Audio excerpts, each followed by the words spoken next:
Welcome to this webinar in our series on exploring social pedagogy concepts at turbulent times. We've been hosting a whole range of webinars on this together with the Social Pedagogy Professional Association based in the UK, as well as the Social Pedagogy Association based in the US. And it's always really fantastic to see so many different international people joining us for these webinars. So thanks very much for turning up. Today, we're going to be talking a little bit more about balancing values in practice and introducing you to a model that can really help us with reflections on that. So I'm delighted to be joined by my colleague, Alex Priver from ThemPra, as well as my colleague, Robyn Kemp from the Social Pedagogy Professional Association, to explore this a little bit more. The structure is very simple as always. I'll briefly give an introduction of the model. We'll have a little fishbowl discussion between Robyn and Alex and myself, and then we'll have time, we'll have about half an hour or so for a wider exploration with all of you, which is where you can feed in any kind of examples, questions, thoughts, ideas you might have on this, and hopefully at the end we can extract any key learning points for our practice. So to begin with, to give you a bit of a flavor of the model, it's called the Values and Development Square. It was developed by a psychologist called Helwig in Germany, and expanded by another German communication psychologist called Schulz von Thun. There's lots of really interesting models that particularly Schulz von Thun has been using, and this is just one of them. We'll introduce you to, or have already started introducing you to some of them in the previous webinar episodes. Basically, what Schulz von Thun is articulating in this model is that every value has a complementary sibling value. Every value, every virtue, every human quality that we might cherish has a counter value, basically, a counter virtue that is the opposite, but also positive. Okay, so that might be things like being economical versus being generous. They're not in contradiction with each other necessarily. They're complementary to each other. Okay. And Schulz von Thun suggests that our aim is to move between both the value and the sibling value, and to respond depending on what is required in that particular situational context. So if I'm being generous, there'll be situations when that's important. There'll also be situations when being economical is really important. Okay? The thing is that every virtue can turn negative if we use it constantly. If we're finding ourselves kind of stuck on one side of that binary spectrum, then it turns into what he calls a devaluing exaggeration. So instead of being generous, I might end up being wasteful because I give everything to everyone and don't really worry about kind of resources in that sense. And of course, every sibling value also has a negative flip side, if you want. So if I'm constantly economical, I might end up being very miserly. Yeah. Very often, these ones at the bottom are really in tension with each other. So these just are things that we really want to avoid getting into, because this is kind of very often there's lots of conflict then. The model is very much around developing as well and thinking about what can we learn, where can we move towards. And so when we find ourselves in situations where we're kind of stuck on one side, the way we need to develop is towards the positive sibling value, if that makes sense. So if I find myself being very wasteful with resources, then what I need to try and do is to become more economical, yeah, rather than trying to become miserly, because that would just be the negative side of being economical, for instance. So the thing is that obviously this applies to a lot of different values, and we want to just talk you through a couple of examples just now to begin with, some generic examples, and then we can think about like, how does this fit to practice? And for the next 2 examples or so, I'd like you to just, if you've got your camera on, or even if you have it off, to kind of think about like, where would you move, to which side would you move? Would you be gravitating more to this side or more to that side? Okay. So let's try this off for a concrete example. So trusting would be one. People are generally, or a lot of people I know, myself included, are very trusting. One way of describing what might be a positive counter value, a positive sibling value, would be to say cautious. Yeah. And again, you can construct the model in lots of different ways, depending on which kind of facet of trust you might want to explore. Let's go with trusting and cautious. So I invite you to think for yourself and to just move on one side or the other, depending on where you feel you are on that spectrum between being trusting and being cautious. Yeah. So if you're in the middle, that means you feel like you kind of got that very much balanced. You're trusting and cautious in equal ways. If you're kind of a bit more over here, you're probably a bit more on the trusting side. Yeah. Okay, perfect. So that gives us a little snapshot. Now the thing is that if we're constantly trusting, if we're too much kind of stuck with trust, then we can end up being very naive, you know, very much kind of, oh yeah, I'll trust anyone, I'll give anyone my wallet or my credit card or my phone or whatever. That would be naive, yeah. If we're very much stuck with cautious, we can end up becoming very paranoid. So everything is dangerous and we need to just, you know, exert caution at any cost, basically. So we end up being paranoid. Obviously, neither of those is very, very helpful to us. So what we then need to think about is, if I'm being too naive, how can I become more cautious? If I'm being too paranoid, how can I become more trusting? Yeah, and to think about how can I actually create more of a balance, basically lift myself back up to that upper level by creating that kind of counterbalance and making sure that these dynamics are much healthier again. Okay. Another example would be structured versus creative. Okay, so again, I'd like to invite you to think about, are you more on the structure side, or are you more on the creative side, or you can somewhere in between. So I'll probably put myself actually somewhere in between. If you're very structured, and if you're constantly structured, you can end up becoming the flip side. The over-exaggeration of being structured would be to be pedantic, to constantly need to have structures, irrespective of the consequences.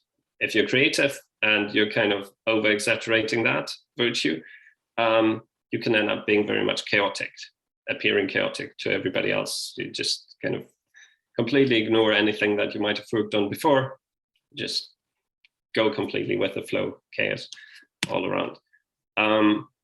So again, in order to help us then get out of it, in order to help us develop as human beings, if we find ourselves kind of in those extremes and experiencing these kinds of over-exaggerations or get into conflict with others because we're seen as constantly being chaotic, the attempt would be to try and develop, to try and learn, if we're pedantic, how can we be a little bit more creative? How can we, embrace our creative side? Or if we're constantly being chaotic, then to think about how can we embrace a little bit more of a structured side. Okay. So I hope that gives you a bit of an initial insight into the model. There are a couple of implications that we just wanted to kind of flag up at this point. One is that the model is really versatile, so you can use it for a whole range of different things. You can use it for your own self-development, to think about like, who am I, where am I, what might be my area for growth, my area for development. You can use it for reflection on particular situations. You can use it to give others feedback. and to show that you actually don't just give feedback on something where you say like, oh, you're just always chaotic, really irritates me, just stop being chaotic. But to think about the positive counter value to your own, and how you can give feedback that helps people develop, perhaps being a bit more structured in that particular example. You can use it for conflict resolution, and again, kind of understanding that we tend to think of, we are obviously at the top, yeah. So we inhabit the higher space there in the spectrum, and conflict very often emerges when we think of like the other people who are at the extreme, at the lower spectrum, and where we fail to kind of recognize the positive side of the value they might be upholding, but kind of infer that what they're doing is kind of more extreme, bringing out the negative side in the value they're upholding. So that leads to conflict.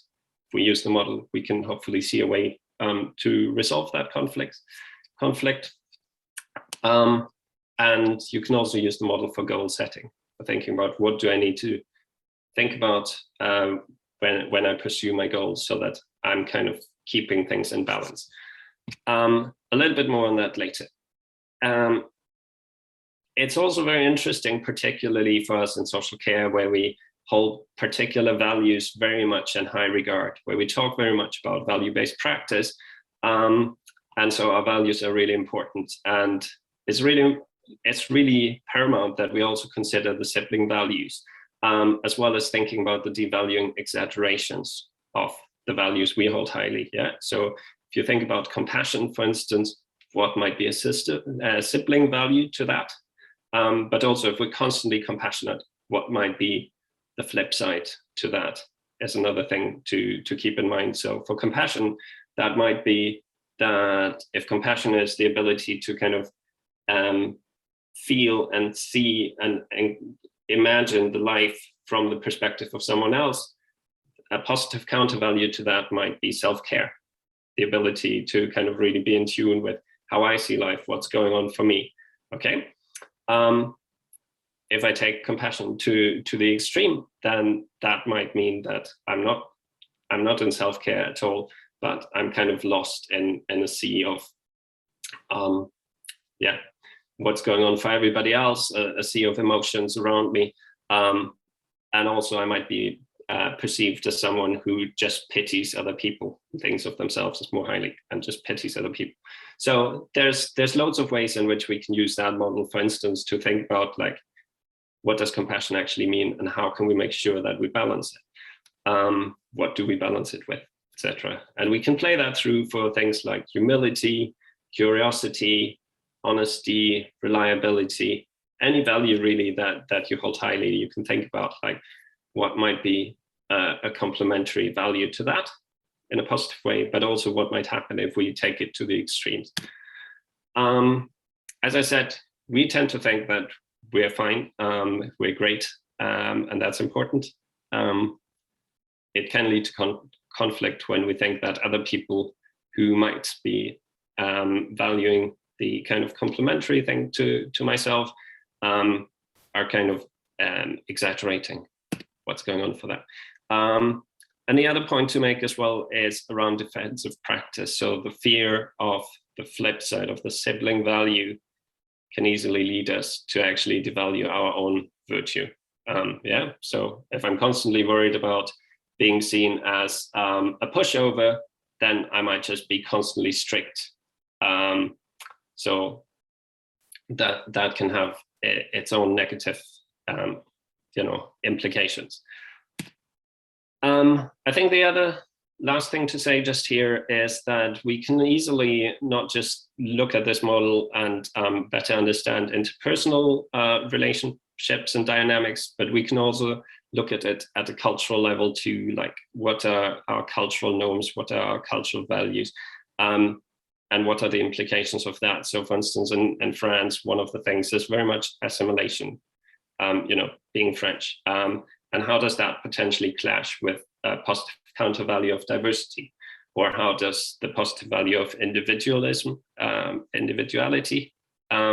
clash with sort of the value of community, for instance. And again, it's really quite fascinating and enlightening to kind of play these things through.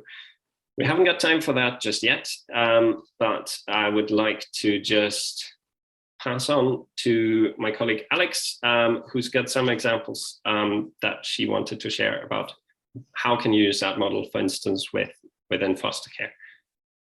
Yes. Hi, everybody. Alex, social worker and social pedagogue by trade, and with ThemPra on that wonderful journey of thinking together with you guys about how these some of these German models can help. And looking up on this webinar, I really realized what a great job this Schulz von Thun has done, because it really reminds me not to be so narrow-minded with that one value, like you are very trusty or overly trusty, or you're not trusting enough, that it gives us a language, another word to go into dialogue with. And that particularly in training as well, a foster carer picked that up with a young teenager in their care, and very passionate teenager for school and education. This perfect wheel out child from the care setting is doing everything brilliant, will achieve highly. And he said, like, sat down with that child and said, like, look, let's look at this model together. You're a very logical thinking child. I think this is really something you would like. And they were absolutely right and spot on. And the child really were able to look at what are maybe the value in extremes. Somebody, a high achiever, very, very hardworking, passionate with education and studying. Looked out for where are my friends? Where are looking out for myself? Where are the other things I need to take in consideration, which are part of life, definitely as well after education might have finished. So, and that really has helped the foster child to make just another step in their development. Again, not getting stuck, not having burnout, not getting too frustrated maybe with things where the achievement was not so easy, but looking out as well for the other value in taking care of himself, and looking out for a community, building relationships in the future community. So all the other things which were at risk to be forgotten. And that was really, I found such a good reminder how some of these models can really help as well to get into dialogue, not necessarily only with professionals, as well in situations with young people. And for myself, I found as well for my own development, so as one of the things, this big self-development was for myself to look at the people who grinded me in my professional development, and where are the frictions, and actually realizing these people hold values up. They are in the sibling rivalry to my values, but they're equally important. So like if I'm maybe the very flexible one in my training, and I need a colleague with a good structure. Vice versa, when I'm a very structured colleague, I need the flexible one to bring as well, hold up the fun, the joy. So each of these values bring different things to settings, groups, teams, children's homes, foster households, which are really important to have an eye on. So just a little example on that one from me. Over to Robyn Kemp from SPA, and a dear colleague and friend of mine as well. So we have tried that in practice. Oh yeah. Yeah, in fact we use this model when Gabriel first introduced it to us. It was immediately something that we could all grasp, and one of the questions that we were dealing with at the time was the balance between safety and risk. And so this is not just a model for individuals. It can also be a really helpful one when trying to devise policy that is equally balanced. So an example of when we just see risk and the need for safety is local authorities where we've had, for example, such a long list of things to do in order to be able to take children from a children's home to the beach, that children were not allowed to go into the water past their knees. Any staff had to have a life-saving certificate. There were a whole host of interesting ideas about keeping children safe that completely missed the idea that they needed to take a little risk and learn in that moment. So helping organizations to really see the difference and the values of safety and risk together then helps you to create a policy that allows learning and at the same time ensures a level of safety and security that is acceptable. But also that flexibility for learning, because when we are focused on minimizing risk and only minimizing risk, as another local authority did when they were suggesting that children who wanted to go fishing, the staff would need to take a rope to tie them to a tree. This was actual policy in a local authority in this country. So what they forgot there was actually your right not to be physically restrained. So because they were just focusing on the one value. So this is such a useful a model for such a wide range of things. We actually looked at it recently in terms of the balance between collaboration and competition. Actually, that's a huge thing in our society at the moment. Competition is seen as generally good, although we get winners and losers, and collaboration is also seen as good, but it can take forever, and you can end up sort of in a stasis situation. So we need to think about how these values are interrelated, what the extremes of taking those values to the extremes are, and then how we, as Gabriel's put in the middle of that, how do we take into account those kind of things and ensure that we are balanced? Yeah, perfect. Thanks, Robyn. And thanks, Alex. I think those are hopefully helpful examples to think about using this model within a practice context. Because I think as we've tried to allude to, as human beings, we tend to think in binary terms. That's kind of inbuilt. We are surrounded by day and night. We think of good and bad. We think of right and wrong, yes and no. So these kinds of binaries, and being able to navigate them as a spectrum rather than thinking you can only be wrong if I'm right, or you can only be right if I'm wrong, etc., etc. That's a really important, really challenging quality that we want to nurture and to continuously reflect on, that ability to move between those. So we hope that the model can be really helpful in that. And what we'd like to do next with you guys, if you're up for it, is first of all to check if there's any questions, any immediate sort of thoughts you might have. Now would be a good time for that. If anybody has any questions, you can also just put them in the chat, of course. If you don't have any immediate questions and this model kind of seems to be making sense, then what I'll do now is I will just put you into breakout rooms for about 7 to 8 minutes for you to just think about the model. What have you picked up? How might this fit to your own practice? Okay. I'm very curious to hear any kind of interesting things that you discussed, interesting examples you might have found between you. Anybody happy to share any of the conversation you had in your breakout room?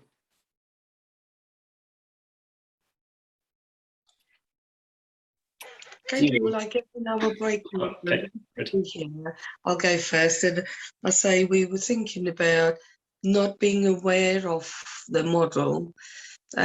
We still were doing things, so Sinead in her role as recruiting a team for children's home that they've set up, and myself as a perinatal social worker, how we were perhaps using something like this to balance things, so we have a good view of what we were trying to achieve when we were either building a team, as Sinead was doing, or for myself, we have a mother and baby unit as well. So we support mum's mental health, but equally enable the development of the bond. So when mum is saying, I can't look after the baby, then how do we think about that as mum flagging up a deterioration in her mental health rather than judging her to be not wanting to care for the baby, really. So that's what we were thinking about in our breakout room. Those are two excellent examples, and I very much like that bit about we can be often very quick at judging, and as professionals, you're obviously trained to resist that, but it's also about like how do we help people more broadly within the community to get away, and particularly mothers, particularly young mothers, get judged so harshly in so many ways. So to help them prepare for some of that, but also to try and advocate for let's try and change some of that is really, really important. Thanks. Stephen, you've unmuted yourself as well. Yeah, so I was just a very quick point on the sort of practical use of the tool. So I was with Marina and Nina, and we both all three of us had come very quickly to a practical use for the tool and a different one. So I work in a school context, and I was thinking about it as a way of looking at the management culture in my school, which is very great. It's a really good school. It has a very informal culture, and it's about how, when does that informality become a degraded exaggeration of itself? When does it become almost a flaw rather than a virtue? And I go on that very quickly. Marina, who is a social worker, was talking about using it with individual clients as in therapeutic work. And Nina, who is an academic looking at studying social work students and their values, immediately thought, I can see the use of this as well. So as a practical tool that worked across multiple contexts, I really enjoyed, I really like that. Great, thanks. That's really good to hear. Any other reflections from your breakout room discussions?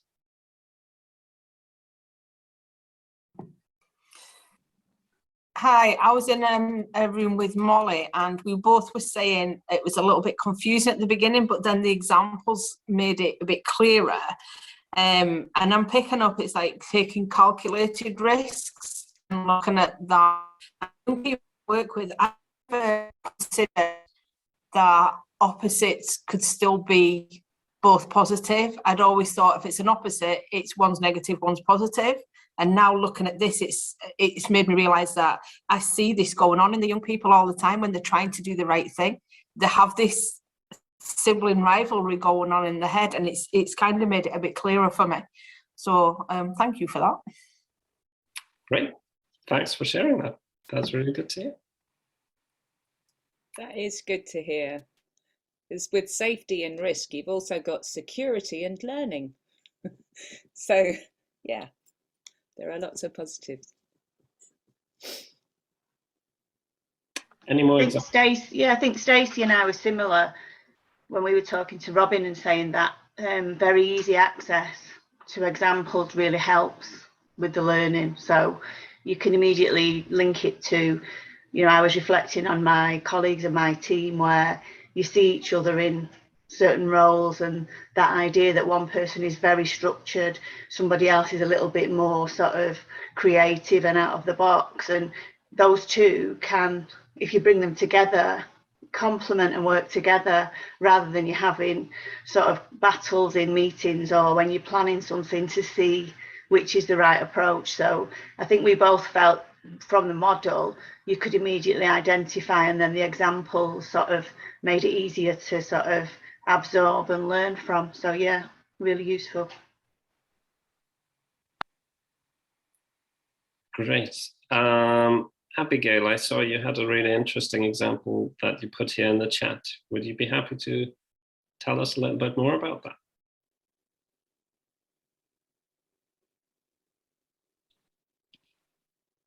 If you're still there. Okay, maybe in a little moment. But I think she's absolutely right. The example that she gives in the chat there is very familiar to me. I don't know if it resonates with others in the group there. Okay, the example is, you were talking about teenagers with anxiety and also children who have experienced trauma. As traumatized children may grow into anxious teens, this model of working with the service users is excellent as it challenges negative thought patterns, such as when using cognitive behavioral therapy. An example we thought of was children being too closed off and not trusting others due to trauma, or children being too trusting, such as in cases of serious sexual abuse in children. Yeah. Absolutely. So Abigail, feel free to unmute yourself and tell us a little bit more about that if you want to. Because yeah, I agree. This is really helpful, and I think the model itself has been used quite a lot in therapeutic settings and therapy. Has a way to kind of help people understand what's going on, and yeah, to better understand in which way can you develop yourself. And very often, again, that's where the fear of not being the negative side of the counter value kind of stops people from making any changes in their own lives, from trying to develop. Okay, if I don't want to be that person, then it becomes really difficult to think of like, maybe there's a positive aspect to that negative value that I see in someone else, and what might that be? And perhaps I need to be or my endeavor should be to try and be that positive counter value. Yeah, and it's the whole child thing, isn't it? Not just seeing the deficits. And I think that's very much in our culture, whether it's with children or with adults. The support that we give is often deficit focused, and it comes from a sense of this child has these problems. And if we just take that problem focus, then we end up inadvertently feeding it. And what we need to do, and pedagogical education would tell us, is that we need to really make sure that we balance that. Yes, there are problems, but also there will be a huge number of great strengths and great aspirations and all of these wonderful things that we also need to feed, and perhaps make sure that we spend more time feeding the good stuff than we do addressing the difficult stuff, depending on who the child is and what the situation is.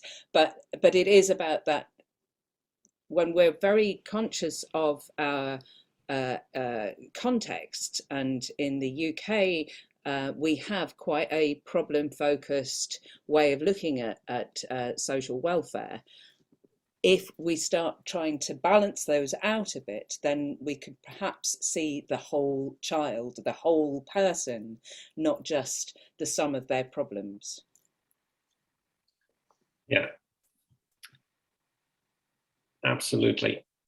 I think there's also a really interesting example that probably speaks to loads of us that Schulz von Thun gives, which is about a family where the kids are watching TV, and their screen time is coming to an end, and so one parent is saying that, you know, it's time to switch off the telly, because, you know, this is what we've agreed as a family. We've all got allocated screen time. And the kids are of course saying, oh, like, look, this show is over in 5 more minutes. Could we please have 5 more minutes?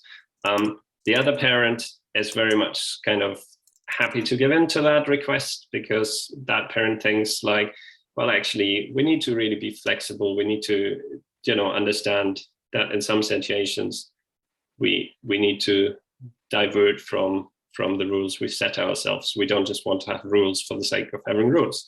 We want to be able to be flexible and to work out what the situation demands. And of course, as we might all know, this can easily then turn into a conflict of one parent accusing the other of being a pushover, the other parent accusing them in return of being just very stubborn and very much set in their ways. And of course, both come from positive values as well, you know, the bit about agreements and being quite clear about what we have agreed and to follow through with things. There's lots of positives in that as well. There's also lots of positives in being flexible, being situational. So ultimately, the answer, the response to that conflict isn't, you know, the model doesn't automatically give us an answer of like, this is how you get out of the conflict. This is what you need to do.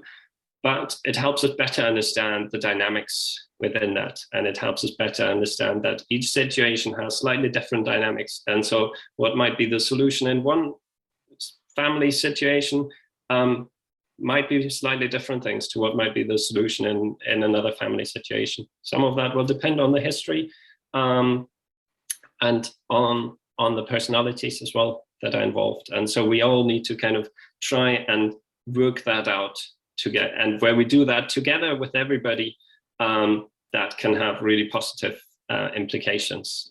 So in our group, we had a really great example of like what were some of the professional concerns about taking a group of young people from one children's home to meet up with another group of young people from another children's home. So help, you know, this model in the future could really help us kind of explore some of the concerns that we might have as professionals, and also therefore what our expectations are of the young people and vice versa. So it can really help us kind of even prepare for situations that we know are coming up where, because of those kinds of anxieties that we might feel, we might run the risk of being very much kind of stuck in the negative and kind of, you know,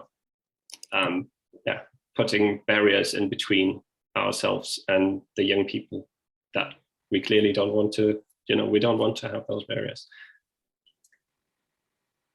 Right. Any further thoughts? Any other things that you would like to share? Alex? I think there was something for me, what you just said, and what Abigail's example she kindly written on, and thank you very much for contributing that way. We could, in terms of how relational our work is and how much we need tools to be mindful how much like our values come into that, and particularly what Abigail, the example of children sometimes oversharing in residential has been seen in a certain light, or being very tight with things and not wanting to share, and building a very closeness, and the introvert extrovert. There's so much where we not be mindful of reflecting that a lot of our values come as well in that. And they are there, and they are a tool to build these relationships. The danger is when we all get on so well in our teams and with our colleagues, and there's never any friction. You know, when I know really that I'm German and very structured, is when stuff overspills from somebody else's desk onto mine.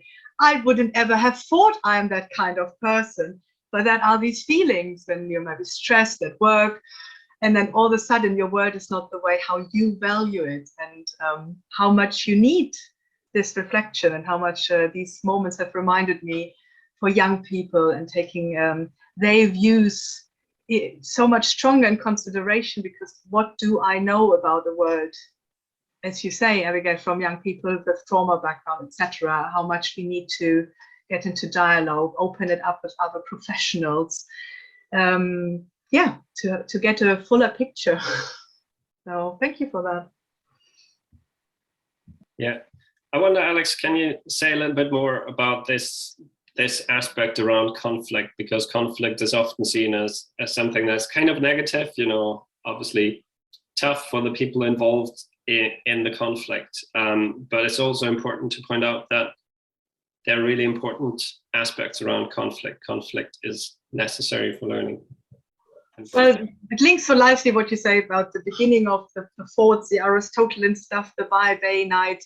So one must be wrong. So if I am the structured and I have my flexible colleague, so if we are holding on to that word right and wrong, then he must be wrong and I must be right, or the other way around. And then I start gathering my team around me, the people who are on my side. Look how over-spoiling, and the tea bags and the coffee, and this conflict grows very negatively and goes into the stages of conflict and becomes very hardened, while this model allows the conflict to become the rainbow. Because if there is nobody right and wrong here, both values are important. So hugely important that there's then this rainbow developing. And of course, it still becomes maybe between me and a dear colleague where I need to say, like, I can't stand it. Please take your paper off my desk. And they're saying like, sure. The coffee seems to be maybe a bit hard work. There's that relational stuff. Sometimes it bothers me. Sometimes it doesn't. Some my colleagues, this being in tune with each other and reflective. And yes, maybe there's a conflict, but it is about the paper on the table. It's about the different values and not about the people. And that conflict is then really important because it draws out the different colors and what is important to people, what is unbearable and needs to change, and what is, well, that's how it is then. I put the tea back in the bin for you. There will be compromises. But if we don't raise it, it becomes that underlining and picking people apart. And as I said, making all the stages of conflict. So it is another tool to maybe get out and let people see how important and how dear they actually should be to each other. Then it's not about my dear colleagues. It's about things that do just slightly different to me. Yeah. Sorry, I hope that made sense. Yeah, it certainly does. And I think it gives us a different way to address conflicts, a much more productive way to address conflicts, because it enables us to start with valuing the positive aspect in that quality that the other person is clearly holding dear. So actually, when we have a conversation about that, and the kind of dynamics that might cause for us because we're kind of a little different to them, then it can become a constructive conversation. Great. Any other thoughts from people? Anything that you guys discussed in your breakout rooms that you want to share? Anything else that's come up in the meantime that you want to share? Going to introduce this other spectrum of silence versus noise, patience versus the urge to keep going. So I'll do a bit of patience. I think I'd just like to pick up on one of Abigail's points about the 3 Ps. And that is always a balance between what we bring into the personal and what remains in the private. And that's always something that we're trying to balance out and make sure that what we're sharing, if we are sharing anything, that it's always in the other person's best interest. It's not because I'm really good at telling this story. It's a brilliant story. I love my story. That we're prepared to have that come back at us when we're least expecting it and sort of being thrown back in your face. And that you're prepared for it to be public information, because we can't ask children particularly to keep secrets for us. So there's always this balance when we're trying to figure out who we are in practice today, because it is very much a contextualized model, that the context really determines how we see each value. So yeah, using it in thinking about the common third, if we're going to be doing common third activities, absolutely. If we're thinking about who we're bringing into our practice from ourselves, the many selves that we have, not just suggesting that we're all multiple personality disorders, but because we have lots of different aspects that we need to bring in and some that we need to leave at home, but will come with us anyway. Perfect. So if you're really interested in learning a lot more about this, including all of those different models that we've started to draw in there as well and make those connections to, there are lots of interesting learning opportunities coming up. There are recordings on our website and YouTube channel of all the previous webinars that we've hosted. And there are at least 3 more webinars coming up over the next few months.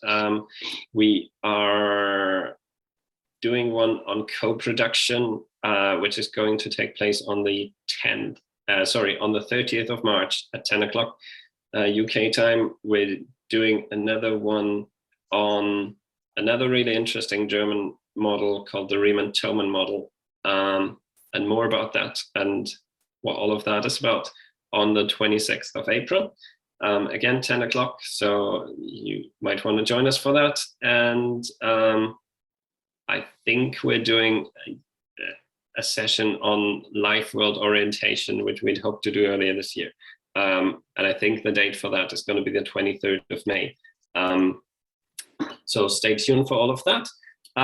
We are also starting another series of open online courses. So if you really want to get very much into social pedagogy, there's one on developing relationship-centered practice, which is hopefully starting in May. And as well, if you're finding yourself having to have difficult conversations and feel like models like this can be really helpful to help you get through conflicts in a way that leads to deeper relationships, then we're also doing a course on courageous conversations, which is starting in mid-March, so in a couple of weeks. So you can join us for those courses as well if you want. And yeah, just keep your eye on our website, or make sure that you are on our newsletter, really, on our distribution list. So yeah, I hope to see you all again very soon. Thanks for joining us. Particular thanks for Robyn and Alex for joining us and contributing. And thanks to my son for keeping so quiet during the session.